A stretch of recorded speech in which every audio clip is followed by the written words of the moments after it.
Welcome to the High at 9 News Hour, where you will hear from cannabis industry experts and professionals from around the country talk about important topics while shining light on global issues and discussing cannabis as it relates to politics, regulation and reform, data and technology, science, research and medicine, family and parenting, art, celebrities and entertainment, fitness, sports, mental health and wellness, and plant-based medicines and entheogens. Together, we are building a stronger community, fighting the stigma and creating change.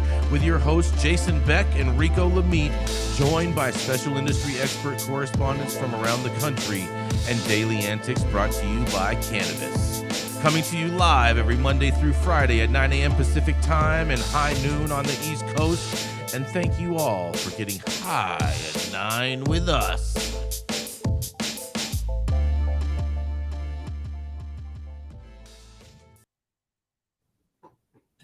Oh, yeah. Good morning, everybody. That's right. We finally made it to Friday. That's right. It's Friday, March 3rd, and today is National Day of Unplugging.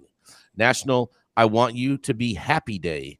National Mulled Wine Day. Do you think you would drink that, Gretchen? Some mulled wine? National Soup It Forward Day. National Speech and Debate Day. National Anthem Day. National Employee Appreciation Day. National Cold Cuts Day, and National Blue Dress Day. I hope you wore some blue today, Gretchen. Thank you for joining us and getting high at 9 with us. It's also high noon on the East Coast. And please remember to like, share, and subscribe to us on all social media platforms. We're live every Monday through Friday on YouTube and audio only on Clubhouse. And if you are joining us Clubhouse, you can also participate in the show by raising your hand if you have a brief comment on the story you most recently presented. You can use that fancy little QR code at the top left hand of your screen to find out where we live at the internet. And without further ado, we're going to get right into our first story. That's right, because we have the dope dad himself. That's right, Rico Lamitte. When he's not in gang wars with internet companies, you can find him in Twitter wars. That's right, it is the dope dad himself, always taking care of the kids, Rico Lamitte. Yeah, Jason. Happy Friday, everybody.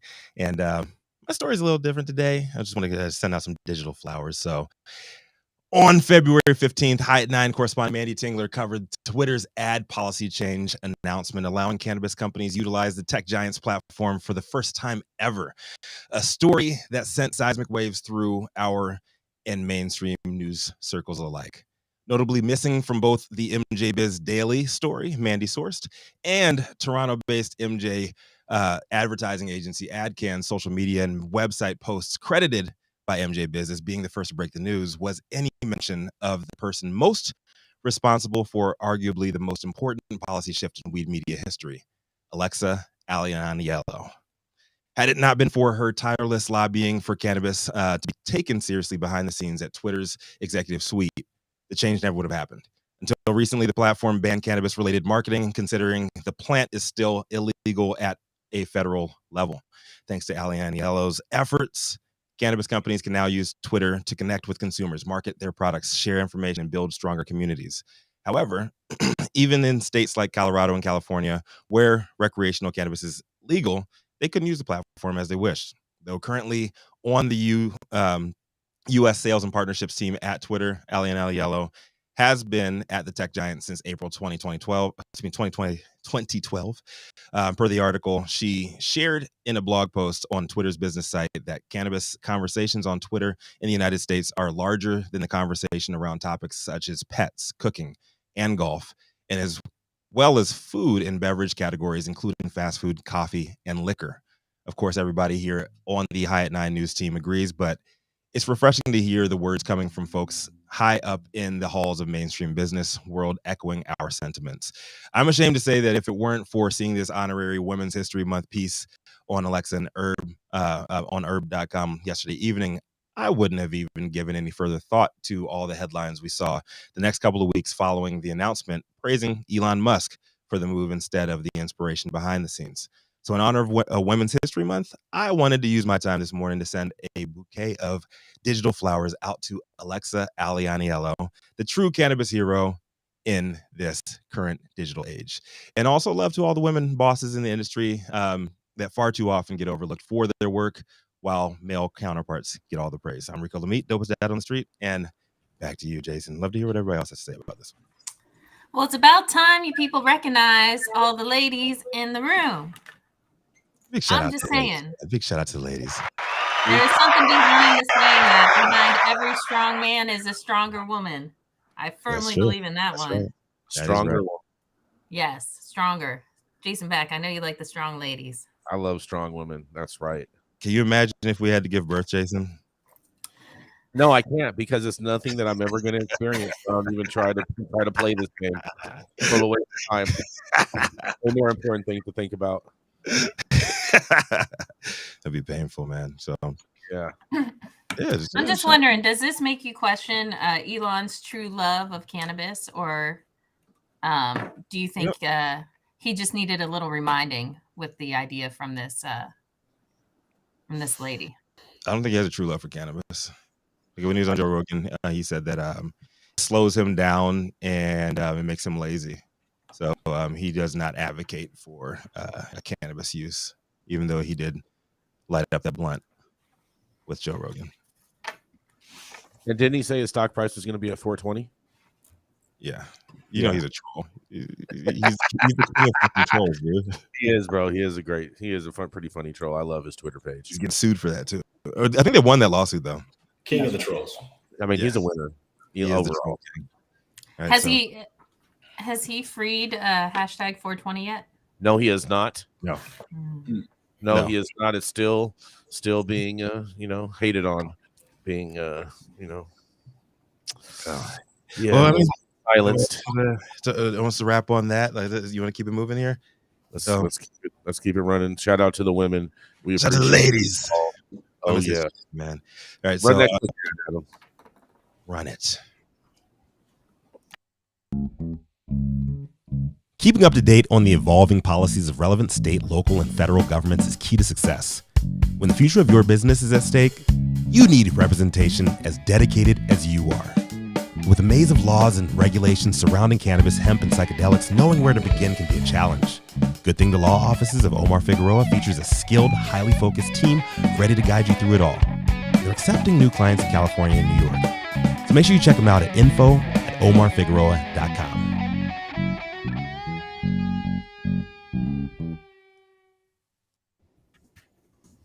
I like that. Wow. Look at that. What do you think of that, Omar? I'm very pleasantly surprised. Thank you so much for those high production values. Yeah, I know him. Coast to coast.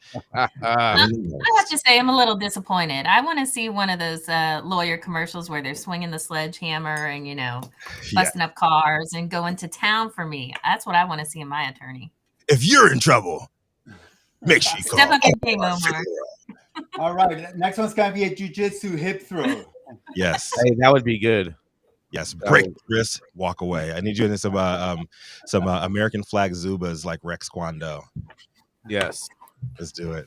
All right. Up next, y'all know who it is. He is the private jet hopping, Green Street wheeling and dealing, longest continuously operating retailer in the game, and my partner in crime here. Jason Beck, what do you have for us on this beautiful Friday morning? Oh, yeah. Good morning, guys. I can't believe I'm even going to read this story, you guys, because this is just insane.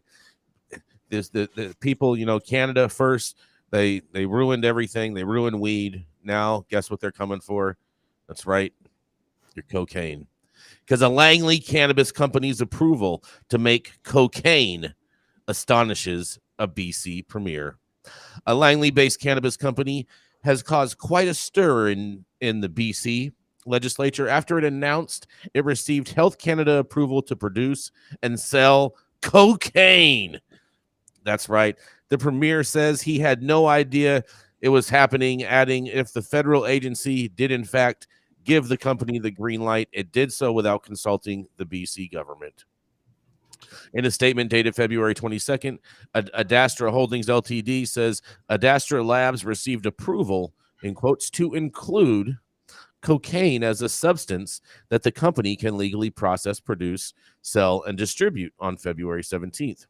With the approved amendment to its controlled drug and substance dealer's license, the company says it is now allowed to interact with up to 250 grams of cocaine and to import coca leaves to manufacture and synthesize the substance. It goes on to explain that it is planning to support the demand for a safe supply opened up by BC's new drug decriminalization pilot program. So they're going to be selling coke too, it sounds like. Harm reduction is a critically important and mainstream topic, and we are staying at the forefront of drug regulations across the board, Adastra CEO Michael Forbes said. We proactively pursued the commercialization we actively pursued the amendment to our dealer's license to include cocaine back in December of 2022. We will evaluate how the commercialization of this substance fits in with our business model at Adastra in an effort to position ourselves to support the demand for a safe supply of cocaine.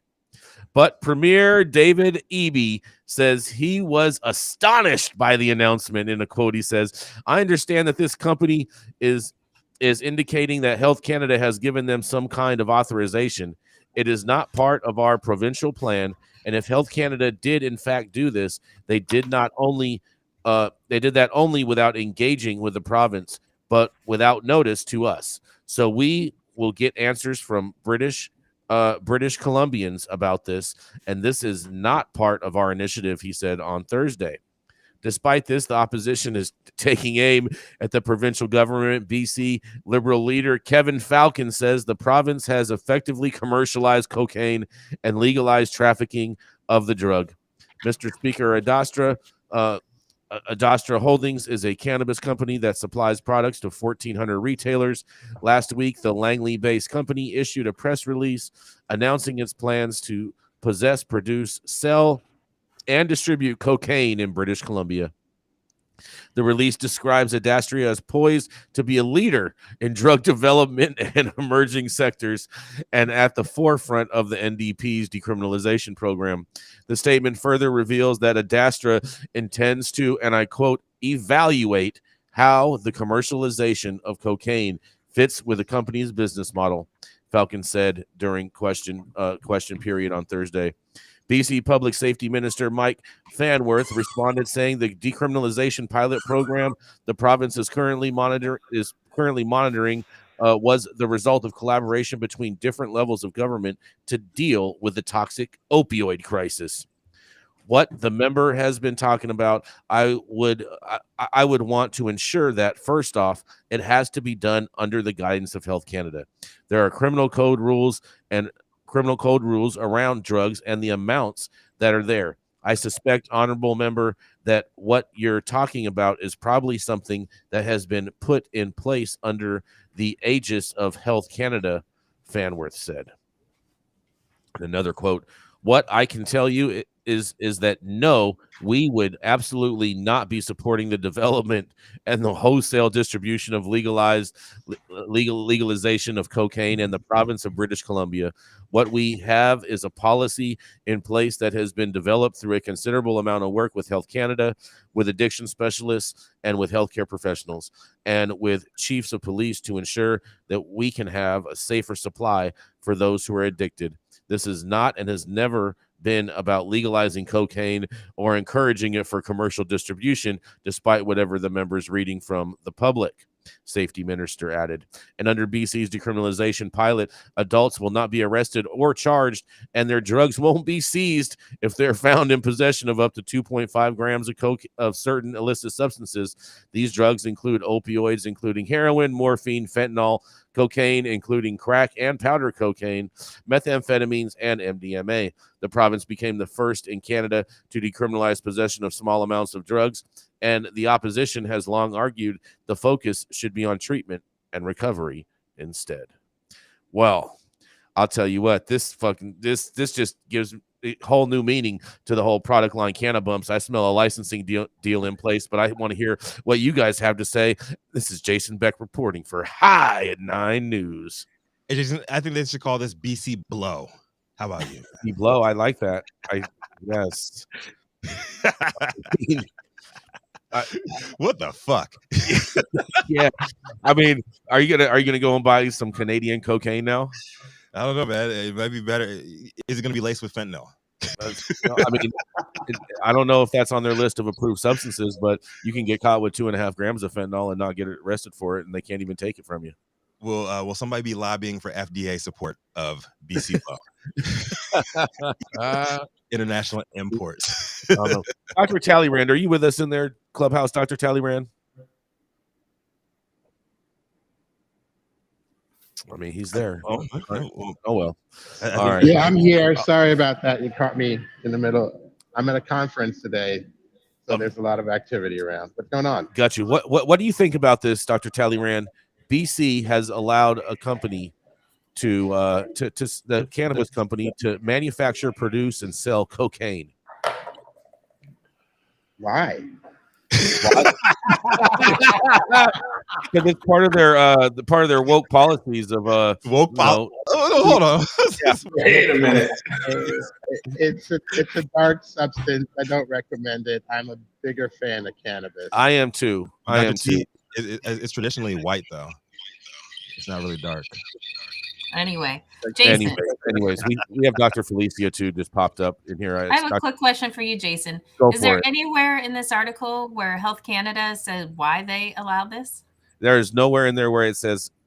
I read the entire article that says nothing in there as to why Health Canada did this, but I imagine that it was because BC said, "Hey, we're going to implement these loose policies and focus on treating people as opposed to arresting people." And so Health Canada took it upon themselves, just like, "Hey, someone might as well make the drugs if we're going to be allowing people to use them."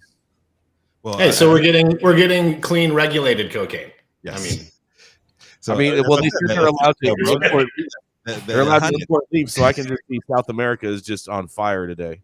I see a trade war coming on between Mexico and Canada on who can import the most blow. Sounds like it's going to be cleaner from Canada. I mean, I'm for the Canadian cocaine. I guess. Clean Canadian cocaine. I think. I understand that they don't want to waste jail space and the time and the money to jail them. They'd rather to decriminalize the drugs. That makes sense. So I don't know. They're making it and selling it themselves. I mean, have any of you guys even been to Vancouver and seen all the zombies they have walking downtown Vancouver? No. I mean, it's insane. It's very different than Toronto. I have to say. Oh yeah. Dr. Felicia, what do you have to say on this, Dr. Felicia? Hey, everybody. It's a form of risk reduction. A lot of times addicts spend most of their time consuming, and then once the drug is gone, they're out doing other things, trying to find a way to get the money together to get more drugs. And the supply is not clean, and they're subject to disease and infections and amputations and whatever. We had a legal heroin program, or physicians in the early parts of the early 1900s here in New York City used to prescribe heroin to addicts. They were highly functioning addicts who had jobs and families. And, when you can give them a clean source, that frees up their time and helps them to have good health so they can maybe work on the things that are making them use heroin in the first place. Switzerland and the UK both had horrible addiction problems, and giving the addicts clean heroin helped them to get that whole situation under control. So it's just really a form of risk reduction. If the addict doesn't have to spend so much time trying to find, their drug, they have more time to work on therapy and becoming more productive citizens. So it's all part of harm reduction, Dr. Felicia. It's all risk reduction. So, Dr. Felicia, you're saying that this product would be used for medicinal purposes, and when they say they're able to distribute it, they're probably distributing it to licensed medical practitioners to help administer to patients. It's not like people can go in off the street and just buy cocaine. Right. Yeah. I don't know about that one. Recreational cocaine is coming. It's going to be a medical professional giving it out. I don't know about that, Dr. Felicia. They have a cannabis company making it. I'm sure they're just going to be putting it in the packs and just selling it out there. Probably even going to be watering their plants with it sometimes. You mean like pharmaceutical companies in America? Yep, exactly right. Yes, I do. Think of how more productive they would be. Yep. See, doctors still dispense their stuff. We have Ori Spado joining us from the Clubhouse audience. And if you haven't checked it out, make sure you go out to Amazon and check out his book, The American Gangster, Certified Mafia Don. What do you have to say on this, Ori?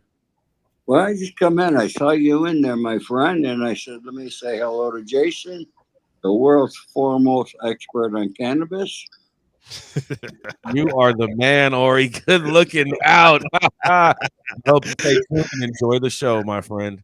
Oh, a lot of news going on. What do you think about this, Ori? About this cocaine being legalized in Canada and a cannabis company producing it? Cocaine got legal up there in Canada? Yep. You can get caught with 2.5 grams. It's unchanged. Less than an 8 ball. Less than an 8 ball. That's right. Now, how would I know that? Oh man, I don't know. Maybe they have to read about it in your book, Ori. Lucky guess. Oh, yeah. Oh man, thanks for coming up, buddy. Much appreciated. No, I come in to say hello, buddy. Thank you so much. Good to see you, Jason. Yes, sir. All right. Oh man, we gotta keep it moving. It's fucking. Oh man, coming up next. That's right. She's the founder of Panoptic Strategies. That's right, our very own little Washington insider, Gretchen Gailey, who loves to make the sausage on Capitol Hill and then feed it to her dogs as she dresses them up in clown costumes. That's right, it is Gretchen Gailey. Thank you, Jason, but nothing about me is little, so don't call me Little Washington Insider. Anyway, my headline. Oh, by the way, Lil. Huh? Whatever. My headline is coming from Marijuana Moment. White House reviewing marijuana pardon certificate application. The White House is reviewing a draft application form that people who were covered under President Joe Biden's mass marijuana pardon can fill out to demonstrate that they were granted clemency. In October, Biden issued a proclamation granting a pardon to people who've committed cannabis possession offenses under federal law, and in Washington, D.C., the relief was automatic. But advocates have been pushing officials to provide an application that people can use to obtain certificates showing they are covered. That could be useful for those whose prior convictions are preventing them from obtaining jobs or housing. A notice set to be published in the Federal Register on Friday from the Office of the Pardon Attorney under the Department of Justice described the new form and the information it requests from applicants. The application asks applicants to confirm that the petitioner is a U.S. citizen or lawful permanent resident who was lawfully in the country at the time the marijuana offense occurred, the alien registration or citizenship number of a lawful permanent resident or naturalized citizen applicant, information regarding the specific court in which the applicant was charged or convicted, and the date of said conviction. If any information regarding the applicant's race, gender, and ethnicity, identifying information regarding the applicant's date and place of birth, and documentation of the applicant's charge or convictions. In addition to being used to process pardon certificates, the information may also be used to provide statistical analysis of the demographics of pardon recipients and applicants. Pardon attorney Elizabeth Oyer said in December that the online application would be posted very soon, but as the months have gone on, activists have expressed frustration about the delay. Biden's pardon proclamation was fairly limited in scope, as it did not free anyone who is currently incarcerated and excludes people who were ever convicted of selling cannabis, among other groups that advocates would like to see get relief. The pardon attorney's office says it estimates that at least 20,000 applicants may apply for certificates using the new form once it receives final approval from the White House Office of Management and Budget. The application for the certificate is simple and will not take long to complete, between 10 to 30 minutes. The new notice says the applicants must also provide proof of their prior convictions or charges, which we estimate would take anywhere between 10 to 2 hours to effort, including research, phone calls, and conversations with necessary personnel to attain the appropriate documentation. Therefore, the pardon attorney estimates that it would take approximately 20 minutes, but likely no longer than 2.5 hours per individual to provide the information necessary for the collection. The draft form itself includes 1-page fill out along with a signature page as well as instructions. Public comments will be accepted on the draft for a period of 30 days. No offense, Omar Figueroa. I think this is all a scam just to get attorneys some more money, because if it's going to take people 2.5 hours to figure out a form, I think they're going to need an attorney to get this done. I think this is just a lot of bureaucratic red tape bullshit coming from the Biden administration. This is Gretchen for High at 9 News. Omar, your move. Yeah, Right. Omar, checkmate. She called you out. Sure. I think, you're basically saying that people who help people get their pardon applications should do it for free. And I'm not saying you should do it for free. I'm saying that the government should make this a whole lot easier than someone having to track down all this documentation. Just give them a pardon. Joe Biden, why don't you just, legalize cannabis and save us all a lot of trouble? That's what I'm saying. Why they got to make this so hard? I fully agree. I cannot disagree with that position. This whole pardon process is for people who actually have cannabis convictions, and the pardon declaration was for anybody who had illegally possessed cannabis. So I was celebrating when I read that, because I was thinking me and all my friends who never got busted by the feds but still violated federal law by exercising our rights to medical cannabis under state law have now been pardoned. And I actually contacted the pardon attorney saying, how do I get my pardon officially from the president? And no response, of course. And I understand they had to prioritize the people with actual criminal convictions. And there's a much easier way to do it, which is direct U.S. attorneys to compile a list of convictions in their district and get those expunged and make it the U.S. attorney's job, instead of making it the offender's job to track down the details of their long ago conviction so they can file out some stupid paperwork so it can get bogged down with the pardon attorney's office.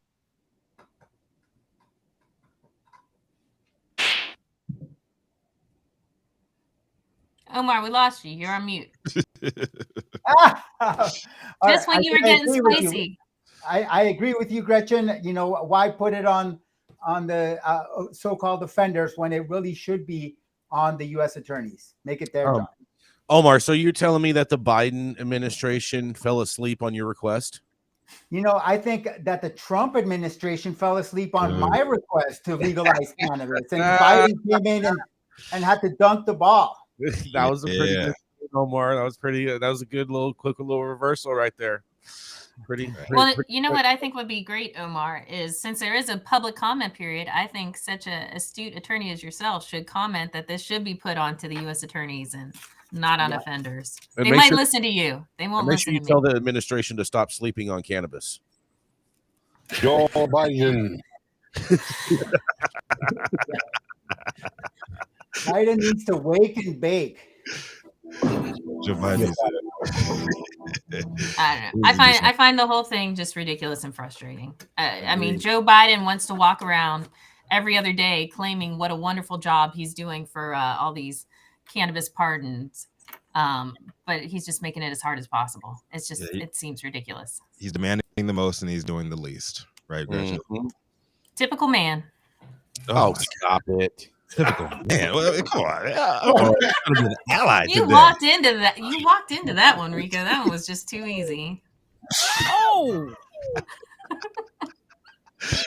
Oh my God. Let's just go into halftime, man. We gotta add or something. Yeah, go for it. Run for the ads. Hide behind the ads. Let's do it. I don't want.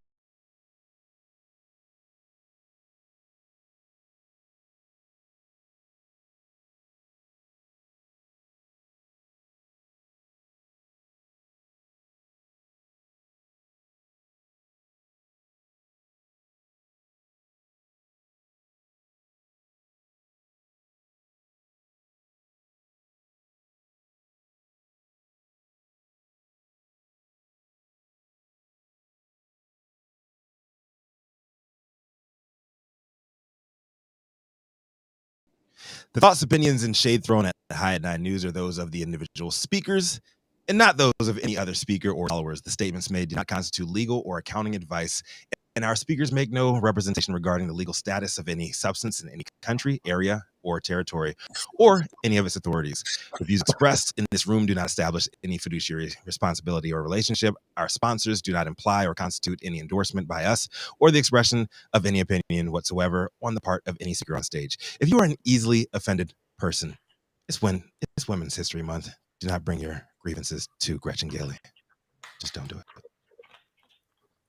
When you want to grow some of the best weed in the world, then you must start with the best genetics in the world. Go to www.dnagenetics.shop to order regular, feminized, or autoflower beans. All of your favorite DNA genetics cultivars such as Kosher Kush, Skywalker Kush, and oh yeah, Chocolate Truffle Shuffle. Boasting more cannabis awards for their award-winning genetics than any other company in the world. Remember to go to www.dnagenetics.shop to see why our terps don't lie.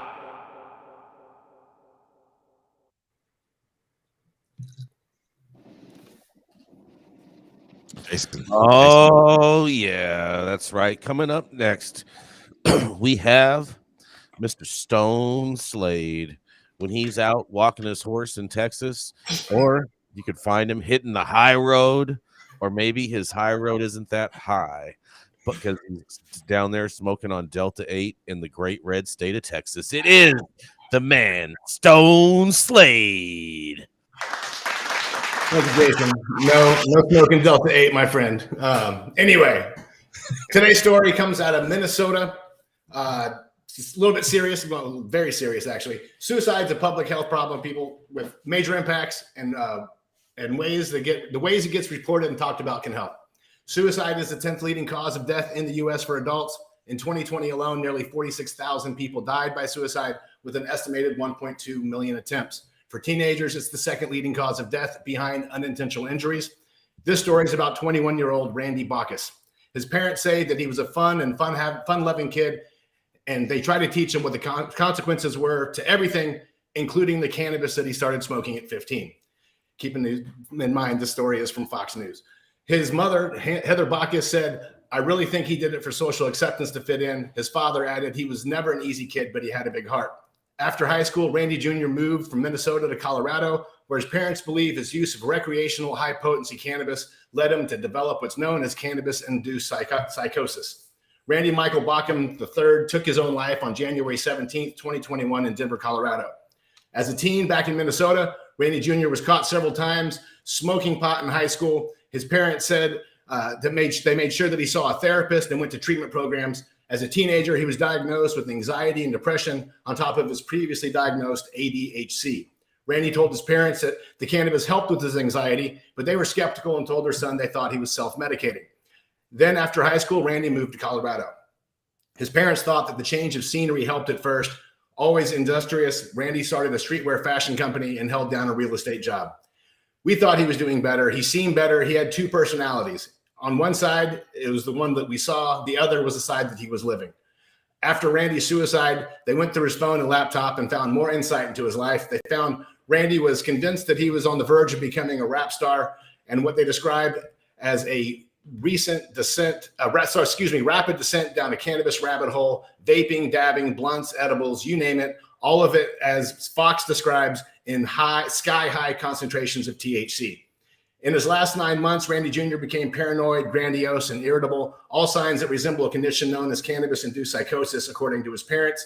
He thought the FBI was tracking him and that the mob was coming after us, said Heather, his mother. He also told his parents that his phone and computers are being tracked. Now, there's a whole lot more in the article about a path to psychosis, the latest research, correlation and causation, changes to adolescent brains, and this is not your 1970s weed and more. I'm not going to get into all that, mostly because we just don't have time on the show and because it is a whole lot of Fox News propaganda. When we lose loved ones, especially to something like suicide, we try to find something to blame it on. 36 years ago, a teen killed himself listening to Ozzy Osbourne's song Suicide Solution. Was Ozzy to blame? No. However, the parents, they took him to court. In this case, I don't believe cannabis is to blame. I don't believe it should be blamed. In my opinion, the suicide, much like the one in Ozzy Osbourne's case 36 years ago, both victims suffered from mental issues that led to their demise. The cannabis prohibitionists are out in full force right now. You can see it in many cannabis scare propaganda headlines that are floating across the wire lately from idiots like Laura Ingraham, who we know now doesn't even believe her own shit that she peddles, to all the nonsense overdose stories of late. In this case, we're seeing cannabis prohibitionists in Minnesota use Randy's parents' story to combat legalization efforts in the state, as it looks likely that Minnesota legislation will pass some sort of adult use cannabis this session. Although I used cannabis as a teenager, I don't condone it to minors using cannabis today unless it's been prescribed to them in some form of a treatment. But let's not forget, our government created the taboo that surrounds the plant that attracts teens to it. Decades of untruthful propaganda instead of proper education is what got us to where we are today. Misinformation about cannabis creates cannabis users, which can lead to cannabis abusers. However, proper education and understanding of the plant creates smart cannabis consumers that will consume the plant with a better understanding of how it benefits them individually. If you or someone you know is suffering from depression or having suicidal thoughts, please reach out to a friend or a family member to talk. You're not a burden, and we'd rather have that talk than never talking to you again. You can also you can also call the Suicide Crisis Lifeline on your mobile phone by dialing 988. I'm Stone Slade, reporting for the High at 9 News Hour. This is a truly sad story. But yeah, man, it's 100% bogus. Why are they going to blame rap music? There's a little rap music in there too. Typical Fox News bullshit. Did they throw rap music in there? Yeah. looking on his digging into his internet searches and everything, they saw unruly rap music. And they probably saw a bunch of black people hang out with behind him too. Like, come on, man. Like he had issues. He had mental health issues, and who's to say like the full story couldn't be sourced back to the parents and the environment that he grew up in? Like, who's to say that? Like, we're not going to know any of that side of it, but we're going to hear about cannabis and rap music at fault for this young man's suicide. Come on, to get off that bullshit. This is extremely sad story. Cannabis definitely is not the cause of this, or any type of correlation. What's that, Dr. Talleyrand? I think cannabis-induced psychosis is kind of an overstatement. Maybe cannabis-associated psychosis is better than induced. You know, there are people who have the potential to have psychosis because of schizophrenia or other reasons, depression, and cannabis may bring that psychosis out. But to be the single cause of the psychosis is an overstatement.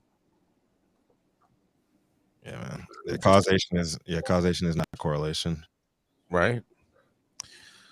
I mean, Gretchen, what do you think about this? Gretchen, do you know? It's from Fox News right now. Everyone's always hating on Fox News. At least most of you guys. Yes, Trump is too, Jason. Anyway, and full disclosure, I am a former employee of Fox News. I have not worked at Fox News though since 2010. It's been a while. It's the Obama hating days. I know we did a lot of hating on Obama. I don't even get me started on Obama, Rico. You don't like what I say about Joe Biden. But anyway, back to this story. I'm not going to agree with you guys that this is all bogus and bullshit. I'm not standing up for Fox News, but I do agree with Dr. Talleyrand. We do not know the medical issues behind this child and why he decided to do what he did. I do believe that perhaps that cannabis could have brought it. We all know lots of folks who get paranoid. So cannabis could have brought out something in this gentleman that sent him over the edge. I don't know. I'm not a doctor. I don't think we should easily dismiss it. I don't think that the whole rap music and whatever, all right, that sounds like a lot of BS and parents grasping at straws here.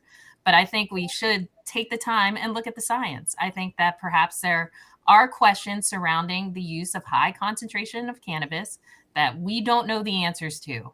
And we should allow researchers to do their work. That's what I think. High concentration of cannabis. Oh, are you serious right now? I am serious. I mean, everyone wants to sit back and talk about how, pot doesn't do this or that.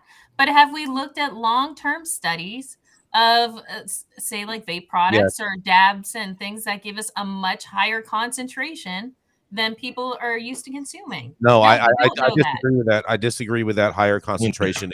I would love to hear what Dr. Talleyrand or Dr. on. Felicia might have to say. No offense, Jason Beck. I prefer their opinion over yours. That's fine. You can prefer all you like, nonetheless. But here's the reality. Okay, weed is not stronger than concentrates. It's all the same thing because concentrates come from flowers. Okay, all that you're getting is no plant matter. So technically, some people say that concentrates are healthier for you than flower because you're not burning any carcinogens. But plant matter. All I'm saying is that we don't know the long-term effects, Jason. And we do know the long-term effects because everyone has been smoking weed since the beginning of time, Gretchen. Not. No, they smoke weed, Jason. They smoke weed. They didn't smoke concentrates like that.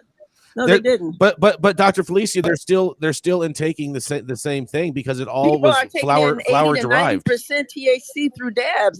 Nobody did that back in the day. Nobody did that. So I agree with Gretchen. We do need more long-term studies to see what high THC can do, because the systemic analysis that have been done on old studies are very flawed. We need new research to look at this thing for real. Jason, even water can be damaging if it's overdosed, right? That's true. People can die from water. That is 100% correct, doctor. That's right. So dosage matters. Now, can we blanketly say that everyone shouldn't have a higher dosage? Maybe for you, Jason, a higher dosage is beneficial, whereas for this this young gentleman in the story, it may have not been beneficial. That's what we need to do is figure out who you are and what dosage works best for you. Yeah, Jason Beck getting slapped. Never. Yeah. Stop it. You guys are all being silly.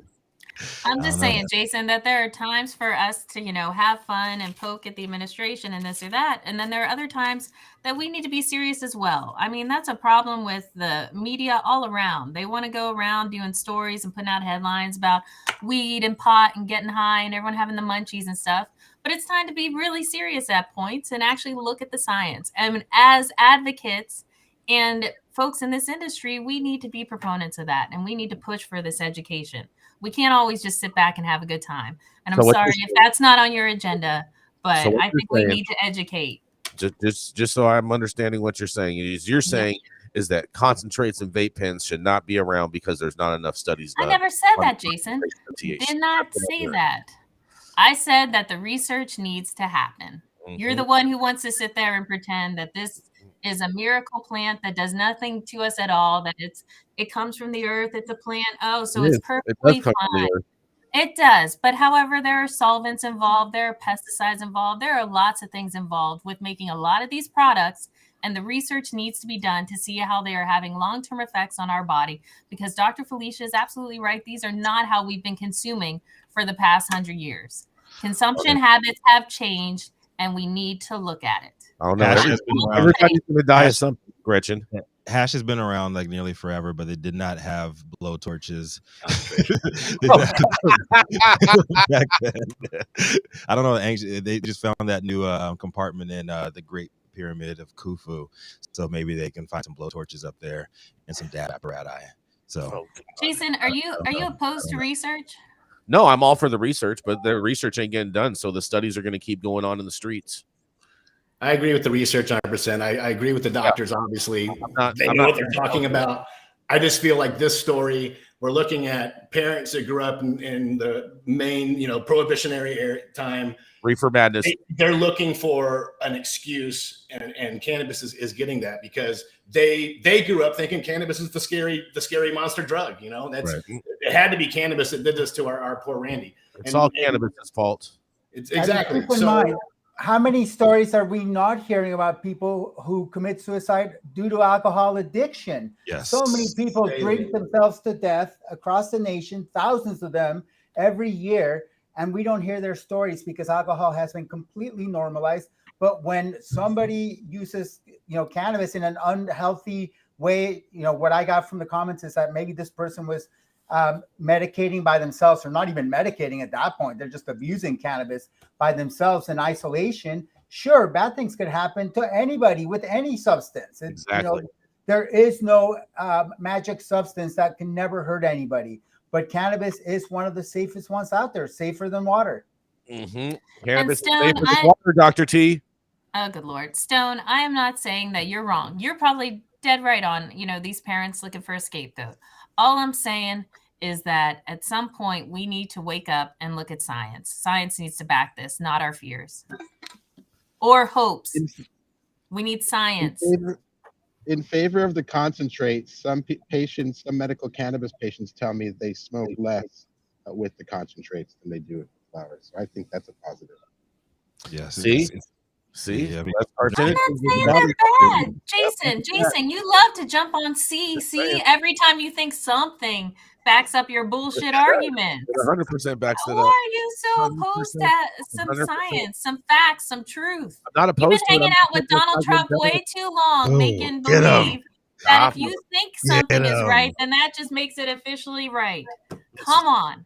You're so silly sometimes, Gretchen. We got to get to it. Oh my God, I hate you guys. Fatality. Run that out.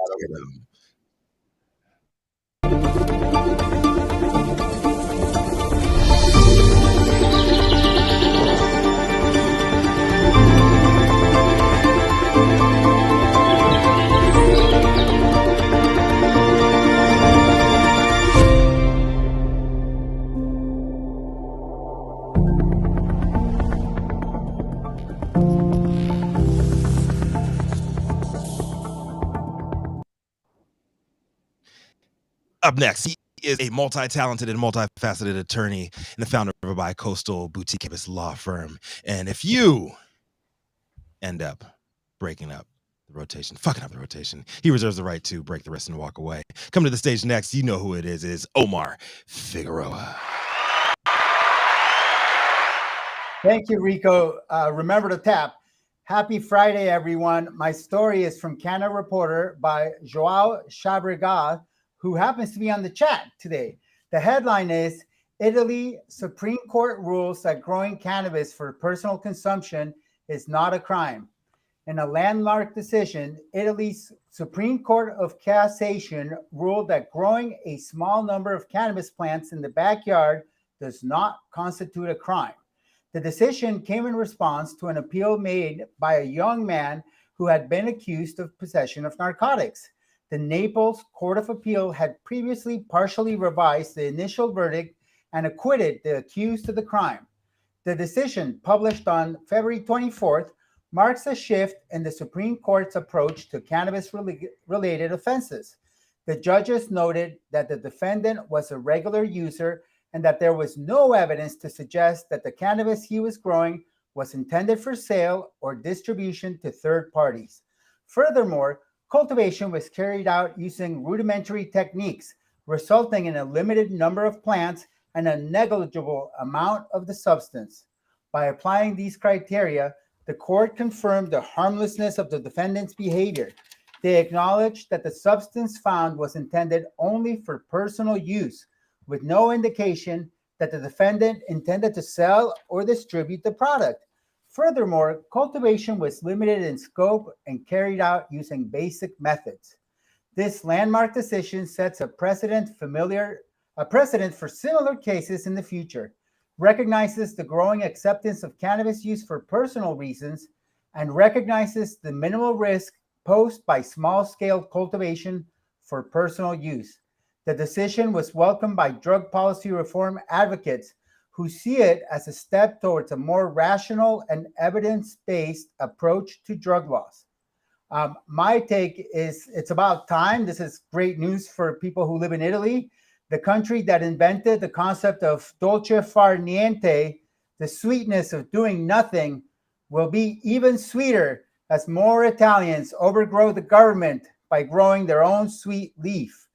The headline is, Italy Supreme Court rules that growing cannabis for personal consumption is not a crime. This is Omar Figueroa, lawyer, publisher, and Ganjier instructor, reporting from Sonoma County, California, the traditional territory of the Pomo, Miwok, and Wapo nations, for High at 9, high noon Eastern. Yeah, Italy. I'm just imagining all of the hash entries that people are going to be bringing to next year's Spanibus from Italy next year. Yeah. With it, because man, the home grow scene is going to be popping out there in Italy. Well, you think they're gonna take full advantage of this, Jason? Is that what you're saying? 100%. I would act like a running back with a ball and run it all the way down to the end zone. Is that what they do with the ball? 100%. Not stopping for nobody. I think it's a great movement, and home growing should be decriminalized everywhere. You know, we talk so much shit about the MSOs and all the producers of boof and unclean weed everywhere. Just grow your own, man. Learn how to grow your own, and we should all be on that train. So big shout out to Italy, man. And the reporter, Joao, is saying, attention, that this was possible because the charged person was growing outdoor without any special equipment and in a simple manner as possible. And so you are going to see a lot of outdoor gardens in Italy because that's what the court ruled. Omar, does it go into at all how much he was growing? No, they just said it was a small number of plants. You know, this kind of reminds me of what California used to have, which was diversion for felony cultivation if you could show it was for personal use only. And we would make what was called the Williamson motion. I guess it's still available under the law because cannabis has not really been legalized in California. So all of these laws are still kind of on the books. But back in the day, I remember getting off a graduate student at UC Santa Cruz who had like 130 plants he was growing, but they were all for his personal use. And he took the stand. He convinced the judge it was for his personal use, and the judge diverted him from the criminal justice system. He got a dismissal in the end. And so this to me kind of reminds me of that, you know, personal cultivation being copacetic, but there being no commercialized cannabis distribution. Now, don't get me wrong. I applaud this judge. I agree home grow should be everywhere. I worry that people will now abuse this ruling and it's going to set the industry back in Italy. Oh, I'm going to go buy a just hold your horses, Jason Beck. I think now that this ruling has come out, I think they need to come out with some rules and say so many plants or this or that, or it's going to just become a disaster. 100%. I'm going to go and pull it like an old school Eddie Lepp and just get a vineyard on the side of the freeway and just bust it out with plants because that's my home and it's a home grow. And people, you can buy like an Italian town for $1 as long as you're willing to do the upkeep. So I could see that being paired with home cultivation and, you know, a whole bunch of expats retiring to Italy, buying towns and bringing them back to life as, you know, cannabis towns. Yep. Gretchen's all about that law and order. Homegrown industry out there. Some law and order. And Jason Beck, you got some money. Let's go buy a town in Italy. I'm all for that. I'm totally down. You're gonna have to do a lot of work over there though, Gretchen. It's a lot of if you buy me a town in Italy, Jason Beck, I'll run away with you. Let's make it Jason just say he's gonna grow some outdoor? Is that what I just heard? Yeah. That's what I heard. Jason, yes. I didn't say I would smoke it. Okay, I said you're just gonna sell it. Buy it. You're just gonna sell it. Like yeah, we're gonna sell it to all the social lounges in Spain. Okay, Jason. Yeah, it just sounds like you're gonna be a connoisseur of outdoor cannabis. It sounds like we're gonna be internationally getting that bread. We're gonna be selling it for euros instead of dollars. We can't sell it, Jason. This is personal use. It's all personal. That person didn't have any personal use, so I'm making sure that they have some personal use. Mm-hmm. Yes. What happens to the people who don't have land? You just can't grow your shit, right? Exactly. You're just SOL. So Gretchen, you're anti getting medicine to the people who need it.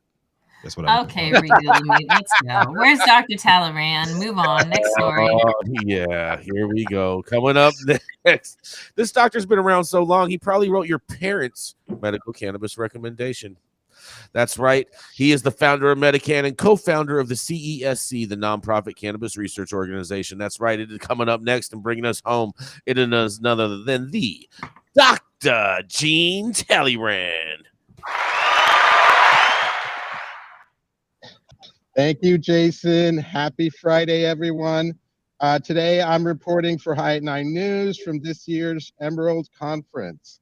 Now in its 8th year, the Emerald Conference is the original, longest-running interdisciplinary cannabis science event. It's a forum on how science and data support best practices in cannabis cultivation, production, use, and quality assurance. With the recent signing of the Medical Marijuana and Cannabidiol Research and Expansion Act, it's more important than ever for the Emerald science community to gather and move the cannabis industry forward. So the conference keynote speaker was yesterday Dr. Daniela Vergara, the founder of Agricultural Genomics Foundation. Her organization's aim is to make hemp and cannabis science available to the broader public.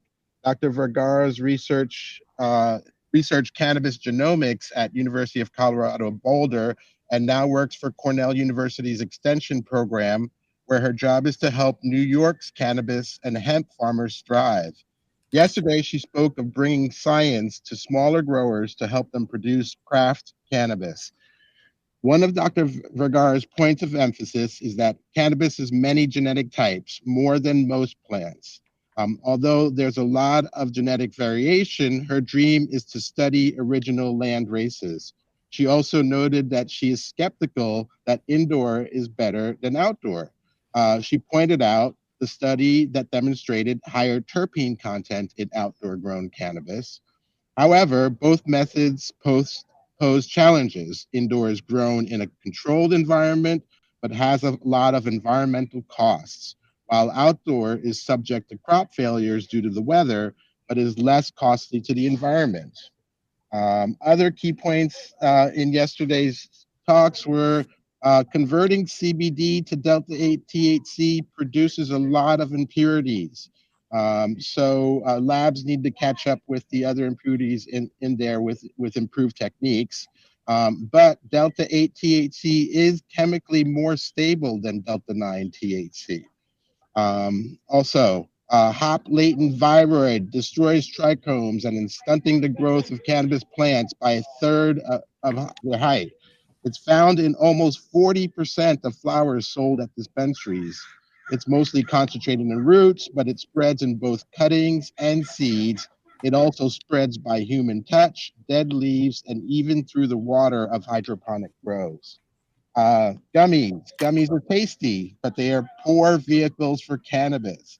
It's well known by the natural product industry that gummies produce unstable products. Some of the gummies contain as low as 1/3 of the labeled dose that are found in dispensaries. Two more points. Although Israel has a lot more cannabis clinical trials, there is a large US clinical trial called the Libby trial that's about to start in June, and that's studying both THC and CBD.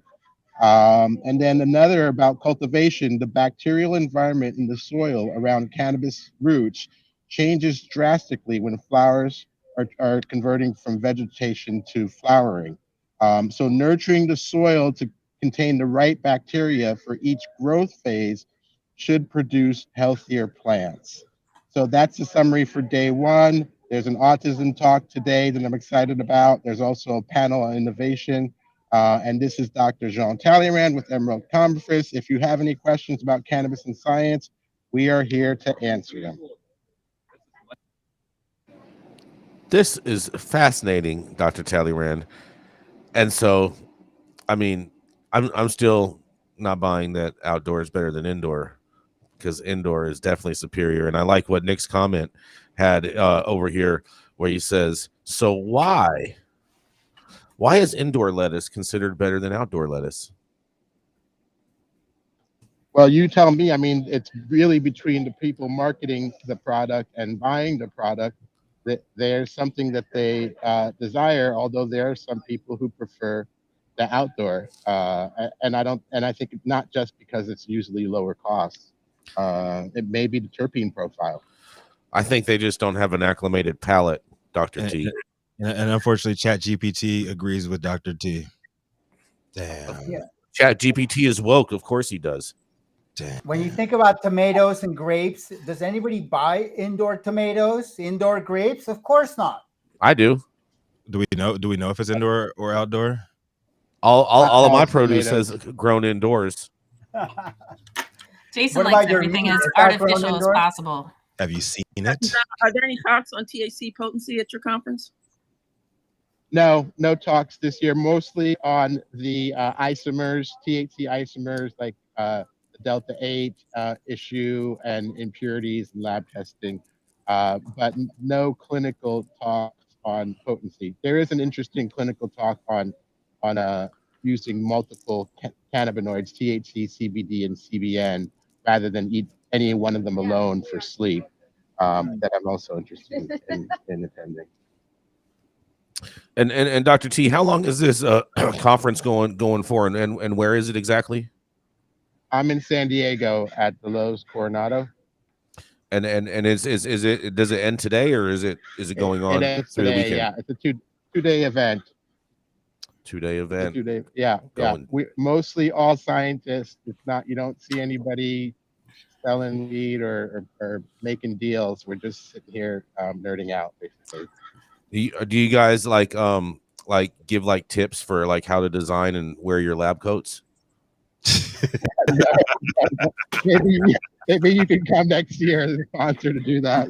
Yeah, maybe I'll hold the class on like how to swag out your lab coat. Dr. T, I can see you as a runway model. I like that, man. We're more. Let's knock it out, man. We're at the top of the hour, so thank you all out there for tuning in for yet another episode of High at 9 News. You can always catch us weekdays at 9 a.m. Pacific, high noon on the East Coast. Big shout out to our live audience members and online supporters tuning in and giving us feedback on the daily headline of chaos, also known as the developing cannabis industry. Our vetted correspondent team tuning in from all over the global community, bringing us much needed variety of perspective and adding your respective opinions to the conversation. To our production team, thank you, Cloud Media Partners, House of Fuego, and the wonderful Jaja Simone holding things down over there on Clubhouse and keeping our AV struggles to a minimum. And out there to you haters, don't fuck with Gretchen Gailey. She's coming with that heat today. Yeah, she got me all shook over here. I hope you guys have had a great week. Happy Women's History Month, and big love to everybody out there spreading the love. And any final thoughts you want to leave the people here with today? No, I'm not even going to ask Jason. Gretchen, I'm going to cede the position to you as Women's History Month. Not only that, but you've been smacking up everybody today. What you got for us? I would say follow the science. Science matters. Yeah, Jason and Beck, facts matter. Let's get some facts, Jason Beck. Beck. That's what they told us last time. Oh, yeah. Yeah, you saw how that went. Conspiracy theories at 40-0 right now. Just saying. Take us out, Adam.